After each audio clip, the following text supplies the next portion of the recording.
time. Us, and I mentioned this, I just want to say it again. To me, it is amazing because whatever you want from a woman to say, don't lie to me. And you could tell them that you basically mean them harm indirectly, and you will be successful. Every time I turn around and listen to narratives that women were told in history, it hasn't been altered at all. We told women, tell men to get out the house and we'll give you $2 a month in welfare. That story I heard as a kid, it's the story being told today. Your kids don't need a father, even though studies show that it's going to be a train wreck narrative. Kick the man out the house. We'll give you welfare and child support as opposed to a husband. Okay. You can't do this now once you get that. You can only make X amount and you got to be a bum. Okay. It's like every time I turn around, Mr. Harazad Ali in her book and even went out and spoke, she said, what the white man told us black women, that once you get your own car and get your own credit card, you no longer need a man. How does a credit card and a car replace a man? How does it replace companionship? How does it replace when you're sick, someone to take care of you? How does it replace that? How come you ain't got to trick them and say, well, it starts off with $1 million payment and then it trickles down into regular amount of money? It be pennies from out the door. It be a jacked up narrative from the first moment that they tell it to the women. And women just be like, okay. Now, what you're hearing is, we got to turn it back. Listen. For the 21st century. There are 3 pillars to this new feminism: dignity, the word no, and men. That's right, men. But before I expound on these 3 ideas, you need to know something about me. I was very involved in the feminist movement, including being on the board of directors of the National Organization for Women. For this, I feel much pride and some guilt. Remember, she just said, I feel some pride and some guilt. All right. So if you was on the board of feminists, why is there any guilt? As I just stated, it is amazing to me how, as I stated, the LGBT community, they are not saying we want to get all the gay men. We want every man to be gay. We want every man to be gay. We want every man gay. They ain't saying that.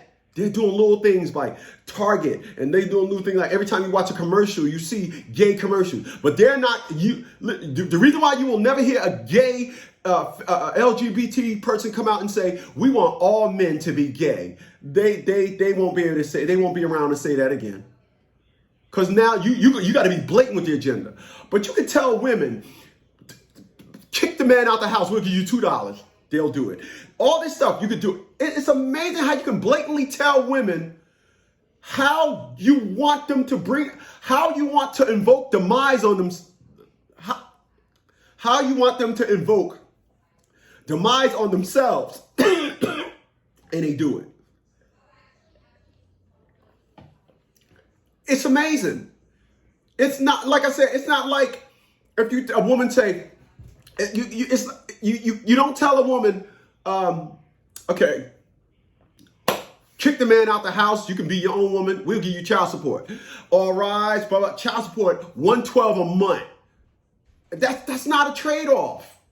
I find that to be amazing. They've been told blatant. Listen. Right, because feminism has pushed forward some very important and needed changes. And guilt, because it has also done a lot of damage. My work now is to reverse that damage. I got to applaud this woman. Because now she got to work to reverse it. So she was on the board to invoke this act, and now she got to reverse it. Why does she got to reverse it? Because when you give somebody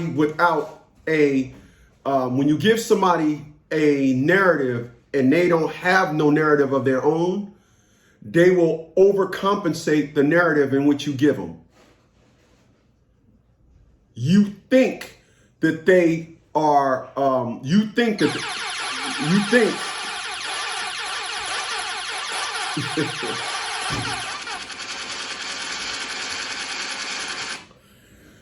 think that individual,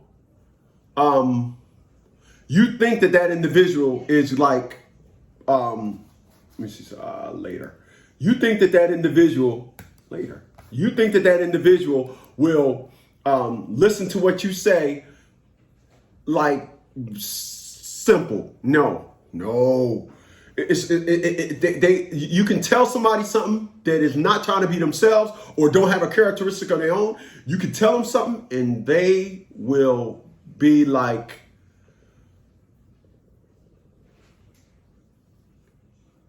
you'll have to come back and say, no, that's not what I said, or that's not what I meant. So now she's trying to reverse it.